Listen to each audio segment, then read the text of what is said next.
রাজধানীর জাতীয় প্রেস ক্লাবে চলছে তরুণ জলবায়ু কর্মীদের সমাবেশ। সেখান থেকে যুক্ত হচ্ছেন সহকর্মী হাবিব রহমান। হাবিব, জলবায়ু সমাবেশে কোন বিষয়গুলোর উপর গুরুত্ব দেয়া হচ্ছে?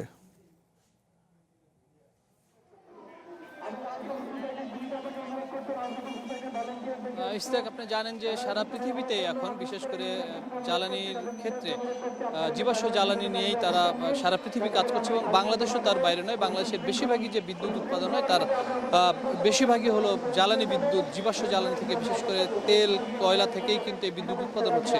তো আজকের এই যে গ্লোবাল ক্লাইমেট স্ট্রাইকটি হচ্ছে, এটি সারা পৃথিবীতেই হচ্ছে এবং সেই হিসাবে বাংলাদেশের মানুষ, বাংলাদেশের তরুণ যারা রয়েছেন জলবায়ু কর্মী, তারা কিন্তু এই আন্দোলনটি করছে। শুধুমাত্র এখানে নয়, আরও বেশ কিছু জায়গায় এই আন্দোলনটি হচ্ছে এবং এখান থেকে মূল দাবি করা হচ্ছে যে জীবাশ্ম জ্বালানি থেকে বের হয়ে এসে, কয়লা ভিত্তিক জ্বালানি থেকে বের হয়ে এসে বর্তমান সরকার যেন নবায়নযোগ্য জ্বালানিতে যায়, বিশেষ করে সৌর বিদ্যুৎ বা বায়ু বিদ্যুৎ, এমনকি পানি বিদ্যুৎ যেন যায়, সেই দাবিটি কিন্তু এই তরুণরা করছে। এবং তারা যেটি বলছেন যে সারা পৃথিবীতে যেভাবে এই জীবাশ্ম জ্বালানি বা কয়লা বিদ্যুতের কেন্দ্রের কারণে তাপমাত্রা বাড়ছে এবং পরিবেশ দূষণ হচ্ছে, তার থেকে যদি আগামী বিশ্বকে যদি রক্ষা করতে হয়, তাহলে এই ধরনের যে ভয়াবহ পরিস্থিতি তৈরি হয়েছে, সেখান থেকে জীবাশ্ম জ্বালানি থেকে বের হয়ে আসার ছাড়া কোনো বিকল্প নেই। আমরা একটু কথা বলতে চাই যারা একটু এই বিষয় নিয়ে আন্দোলন করছে বা কথা বলছে, তাদের সাথে একটু কথা বলার চেষ্টা করি।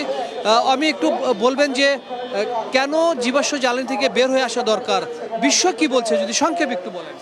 জীবাশ্ম জ্বালানি থেকে আমাদের বের হয়ে আসা দরকার। এটার পেছনে প্রথম কারণ হচ্ছে জীবাশ্ম জ্বালানি আসলে অফুরন্ত না, এটা শেষ হয়ে যাবে এবং বিজ্ঞানীরা বলছে আগামী 22 বছরের মধ্যে এটার যে রিজার্ভ আছে সেটা শেষ হয়ে যাবে। দ্বিতীয়ত, পুরো বিশ্ব এখন আস্তে আস্তে ফসিল ফুয়েল ট্রানজিশনের দিকে যাচ্ছে। এই কিছুদিন আগে গত মাসের 28-29 তারিখে সান্তা মার্তায় প্রায় 57টা দেশ নিয়ে একটা কনফারেন্স হলো, যেখানে এটাই আলোচনা হয়েছে যে বিশ্ব কিভাবে ফসিল ফুয়েল থেকে বের হয়ে যাবে। তো পুরো বিশ্ব যখন এটা নিয়ে আলোচনা করছে, কাজ করছে, তখন আমাদেরও আসলে এটা নিয়ে কাজ করা দরকার। এবং আমরা দেখেছি যে বাংলাদেশের যে ইকোনমি, তার প্রায় বড় একটা অংশ প্রত্যেক বছর চলে যাচ্ছে ঋণের কিস্তি দিতে। এবং আমরা দেখেছি আদানির সঙ্গে আমাদের যে কয়লার চুক্তিটা হলো, সেটা আসলে বাংলাদেশকে লুট করা ছাড়া আর কিচ্ছু না। তো আমরা চাই না এভাবে লুট হতে, আমরা চাই না আমাদের লোকসান হোক। আমরা চাই আমাদের দেশ যেহেতু অনেক দিক থেকে আশীর্বাদ পুষ্ট, আমাদের সূর্য আছে, আমাদের খুব বড় একটা জলরাশি আছে, আমাদের জায়গা আছে, তো আমরা চাই আমাদের নিজেদের এই রিসোর্সগুলোকে কাজে লাগিয়ে রিনিউয়েবল বেসড একটা ইকোনমির দিকে যেতে। যেটা বলছিল যে তরুণ জলবায়ু কর্মী যারা এই বিষয়গুলো নিয়ে কথা বলছে, আন্দোলন করছে, তারা মূলত তাদের দাবি যে যেহেতু সারা বিশ্বে নবায়নযোগ্য জ্বালানির দিকে যাচ্ছে এবং এক ধরনের ঋণের বোঝা টানতে হচ্ছে জীবাশ্ম জ্বালানি ব্যবহার করতে যে বাংলাদেশকে, সেখান থেকে বের হয়ে এসে যেন একটি নবায়নযোগ্য যে সরকার রোডম্যাপ 10,000 মেগাওয়াট বিদ্যুৎ উৎপাদনের ক্ষেত্রে সরকার যে ঘোষণা দিয়েছে তাদের ইশতেহারে, সেই রোডম্যাপ বাস্তবায়ন করা সহ দাবিগুলো তারা বলছেন যে বাংলাদেশের নির্মাণে নাম্বার 1 শাহ সিমেন্ট।